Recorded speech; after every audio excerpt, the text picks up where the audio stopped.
होली के पर्व से अनेक कहानियाँ जुड़ी हुई हैं। इनमें से सबसे प्रसिद्ध कहानी है प्रहलाद की। माना जाता है कि प्राचीन काल में हिरण्यकशिपु नाम का एक अत्यंत बलशाली असुर था।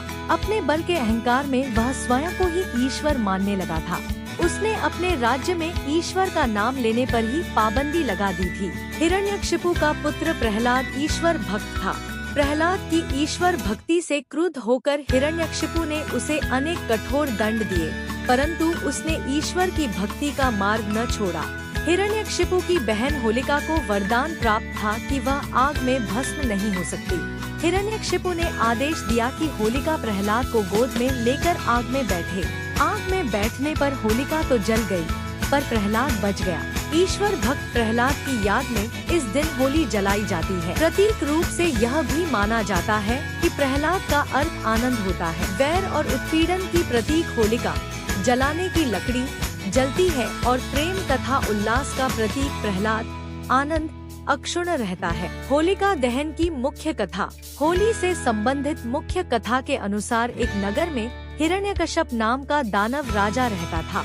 वह सभी को अपनी पूजा करने को कहता था, लेकिन उसका पुत्र प्रहलाद भगवान विष्णु का उपासक भक्त था।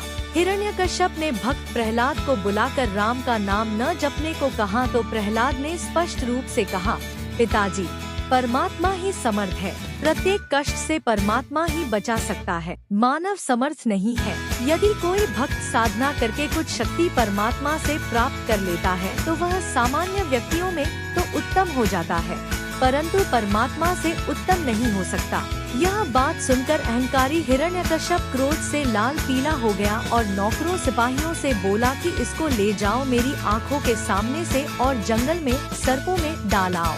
सर्प के डसने से यह मर जाएगा।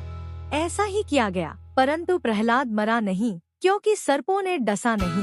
प्रहलाद की कथा के अतिरिक्त यह पर्व राक्षसी रुंडी, राधा कृष्ण के रास और कामदेव के पुनर्जन्म से भी जुड़ा हुआ है। कुछ लोगों का मानना है कि होली में रंग लगाकर, नाच गाकर लोग शिव के गणों का वेश धारण करते हैं तथा शिव की बारात का दृश्य बनाते हैं। कुछ लोगों का यह भी मानना है कि भगवान श्री कृष्ण ने इस दिन पूतना नामक राक्षसी का वध किया था।